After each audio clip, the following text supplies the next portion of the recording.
यदि आपकी कोई समस्या है जिसका हल नहीं है, ऐसा कोई संकट है जो टल नहीं पा रहा है, ऐसी कोई बात है जिसकी वजह से आप डरे हुए, घबराए हुए, मन परेशान है, किसी से साझा नहीं कर सकते, किसी को बता नहीं सकते, तो निश्चिंत हो जाओ। उसका एक ही उपाय है, वो है प्रार्थना। लेकिन मन में कई बार आता होगा ना कि क्या होता है प्रार्थना करने से।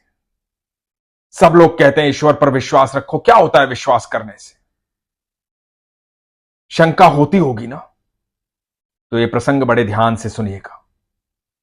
इसे सुनने के बाद आपको पता लगेगा कि क्या होता है प्रार्थना करने से, क्या होता है विश्वास करने से। हरे कृष्ण दोस्तों, मैं हूं अनुज शर्मा। दिल्ली की रहने वाली रेणु मनोज शर्मा। रेणु जी बताती हैं कि 2023 में सितंबर के महीने में इनकी बहन के यहां एक बच्ची ने जन्म लिया। सुंदर बच्ची, प्यारी बच्ची। पूरे परिवार में, रिश्तेदारों में खुशी की लहर दौड़ गई। सब खुश हो गए। घर में लक्ष्मी का आगमन हुआ है। पूरा परिवार ठाकुर जी का अनन्य भक्त है, ठाकुर जी की आराधना करते हैं। रेणु बताती है कि इनके घर में इनकी मम्मी के साथ ठाकुर जी बहुत लीलाएं करते हैं।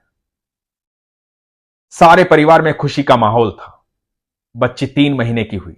जब 3 महीने की हो गई तो रेणु जी की बहन बच्ची को लेकर के इनकी मम्मी के पास आई, यानी कि अपने मायके। 1 महीना मम्मी के पास रही।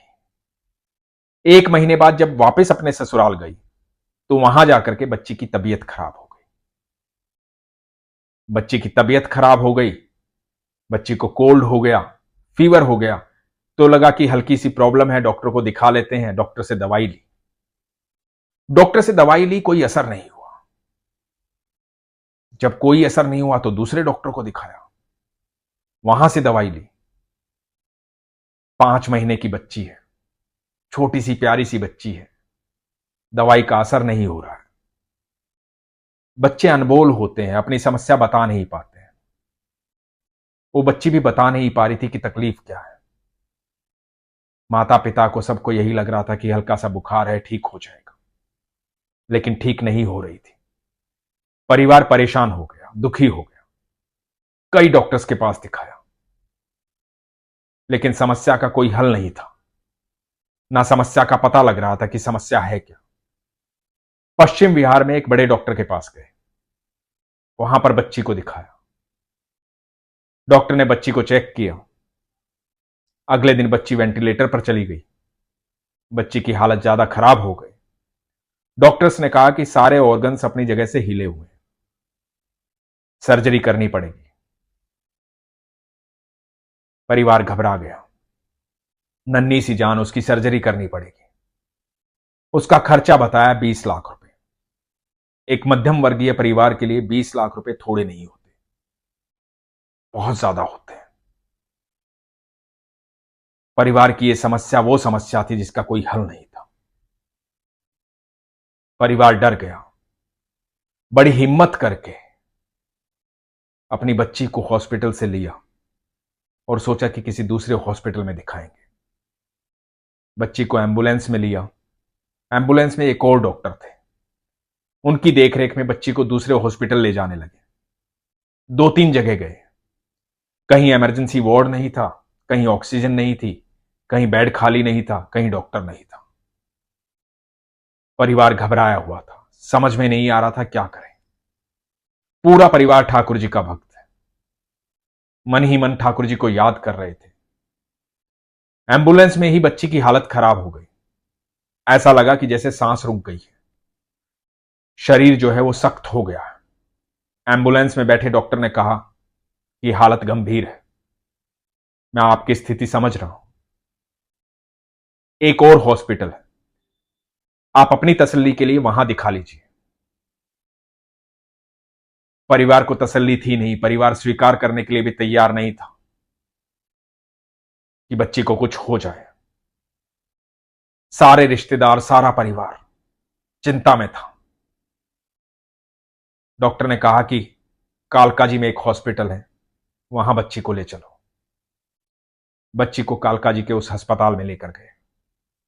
अस्पताल में गए, डॉक्टर ने चेक किया, डॉक्टर ने शॉक दिया, बच्ची की सांस लौटी। सांस लौटी तो डॉक्टर ने कहा कि ये इसकी आखिरी सांस है, इसका बचना मुश्किल है। ये बात सुनकर के परिवार घबरा गया, माता पिता घबरा गए, सब रिश्तेदार घबरा गए, सब एक दूसरे से बात कर रहे थे। मन में सिर्फ एक ही बात आई, जब कोई काम नहीं आता तो श्री कृष्ण आते हैं। श्री कृष्ण को पुकारा। पूरे परिवार ने, रिश्तेदारों ने, दोस्तों ने, सबने माला जाप शुरू किया। राधा राधा कृष्ण कृष्ण, राधा राधा कृष्ण कृष्ण, राधा राधा कृष्ण कृष्ण, राधा राधा कृष्ण कृष्ण। राधा रानी को पुकारा। राधा रानी को कहा कि हे राधा रानी, बच्ची को ठीक कर दे। हम ये स्वीकार नहीं कर पा रहे हैं कि बच्ची को कुछ हो जाए। बच्ची को ठीक कर दे राधा रानी, हम बरसाना आएंगे बच्ची को लेकर के। इधर राधा रानी को पुकारा और इधर बच्ची की सांस आ गई। डॉक्टर्स ने कहा कि सर्जरी करनी पड़ेगी। सर्जरी हुई, ऑपरेशन सक्सेसफुल हुआ। डॉक्टर्स ने बताया कि बच्ची जब से पैदा हुई थी तब से ये प्रॉब्लम थी, लेकिन डायग्नोस नहीं हुई थी। बच्ची प्रॉब्लम में थी, सारे ऑर्गन्स अपनी जगह से हिले हुए थे। सर्जरी होने के बाद जब डॉक्टर ने कहा कि ऑपरेशन सक्सेसफुल रहा है, परिवार को तसल्ली हुई, फिर से खुशी आई। बच्ची का नाम है विधि। अभी भी डॉक्टर्स ने कहा है कि बच्ची की बहुत देखभाल करनी पड़ेगी। विधि ने विधान बदल दिया, क्योंकि ईश्वर जब चाहते हैं कुछ भी कर देते हैं। इस अनंत ब्रह्मांड में ऐसी कोई चीज नहीं जो उनकी आज्ञा के बिना चलती है। हमारे भीतर जो सांसें चल रही हैं, वो सांसें ही तो कृष्ण है। जब मेरे ठाकुर जी सांस लेते हैं तब अनंत ब्रह्मांड सांस लेता है। तो जो हवा हम महसूस करते हैं, ये हवा नहीं, मेरे ठाकुर की सांसें हैं, जिसकी वजह से हम जीवित हैं। विधि आज स्वस्थ है, लेकिन पूर्ण तौर पर स्वस्थ नहीं। मैं आप सब से अनुरोध करूंगा कि आप सब भी प्रार्थना करें विधि के लिए, कि विधि बिल्कुल स्वस्थ हो जाए, खुश रहे, हमेशा सुखी रहे, क्योंकि उसके प्राण ऐसे ही नहीं लौटे हैं। उसके प्राण राधा रानी ने वापस किए हैं।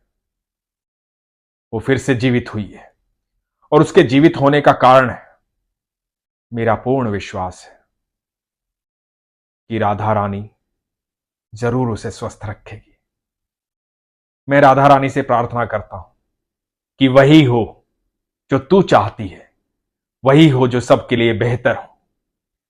हम सब मिलकर प्रार्थना करते हैं कि विधि स्वस्थ रहे, उसका परिवार सुखी रहे, सब खुश रहे, विश्वास प्रगाढ़ बना रहे। मैं हमेशा आपसे एक ही बात कहता हूं, अपने विश्वास को मजबूत रखिए, अपना ख्याल रखिए। हरे कृष्ण।